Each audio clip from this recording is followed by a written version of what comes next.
কি করতেছিস? ও মাই গড, আমার পিছে ঘুরঘুর করতে করতে আমার বাসর ঘর পর্যন্ত চলে আসছে। এখন বাসর ঘর থেকে বের হ, বের হ বাসর ঘর থেকে। তুমি শান্ত হও, আমি বুঝে বলছি, শান্ত হও। আমি তোর কোনো কথা শুনবো না। তোর কত বড় সাহস তুই আমার বাসর ঘরে আসছস? স্বামী কোথায় আমার? স্বামী, স্বামী তুমি কোথায়? একটা আউটসাইডার কিভাবে আমাদের বাসর ঘরে? আরে হোয়াট স্বামী? আমি তোমার স্বামী, আমি আউটসাইডার না। কি তোর কি মাথা খারাপ হয়ে গেছে? তুই আমার স্বামী হবি কেন? আমার স্বামী হচ্ছে জামিল হোসেন, সে মিরপুরে থাকে। আমি এখন তার আমি তো মিরপুরের বাসায় নাই, আমি কোথায়? তুমি এখন আমাদের বাসায়, আর আমি তোমার স্বামী নয়ন ব্যাপারী। আমার সাথে তোমার বিয়ে হয়েছে, তুমি নিজের ইচ্ছায় আমাকে কবুল বলছো। হোয়াট? এইসব আমি বিশ্বাস করি না। কবুল বলতেছো, তারপরে এই যে মুরব্বীরা সবাই মোনাজাত করতেছে, দেখছো?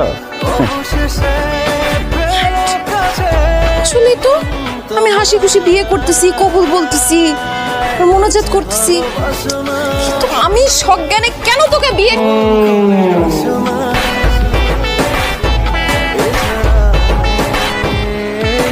My God! শয়তানের নিঃশ্বাস দিয়ে তুই আমাকে বশ করছিস, তাই না?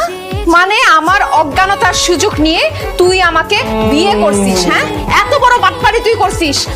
তোর হাই হাই রে, সর্বনাশ করছে রে, আমার দামি মোবাইলটা ভাঙা বলছে। শুধু মোবাইল ভাঙছি, এখন তোর সাথে এই ভাওতাবাজির বিয়েও আমি ভাঙবো। তুই কি মনে করছিস তুই আমার বিয়ে করে ফেলছিস ঠিকই, কিন্তু সংসার তুই আমার সাথে করতে পারবি না। আল্লাহ মাবুদ জানে আমি আমার বাবা মাকে কিভাবে করে এইসব বিয়েতে রাজি করাইছে। এখন আমার বাবা মার কাছে যাইতে হবে। আব্বু, বাইরে থেকে দরজা লাগানো, আমি জানতাম এরকম একটা ঘটনা ঘটবে। মেডিসিনের পাওয়ার বেশিক্ষণ থাকবে না, তুমি পালানোর জন্য শিং মাছের মতো দাপাদাপি করবা। একটা কথা মনে রাখো, তুমি যদি শিং মাছ হও, আমি হচ্ছি বালি, আর শিং মাছ ধরতে বালির কোনো বিকল্প নাই। এখন এসে ধাক্কাধাক্কি বন্ধ করো, আসো আমার সাথে। তোমার বাসর করতে হবে, আমার সাথে সংসার করতে হবে, এটাই ফাইনাল। কি তুই আমাকে জোর করবি? হ্যাঁ, লাগলে করবো, খামাখা সিনকেট করো না তো। এদিকে এসো।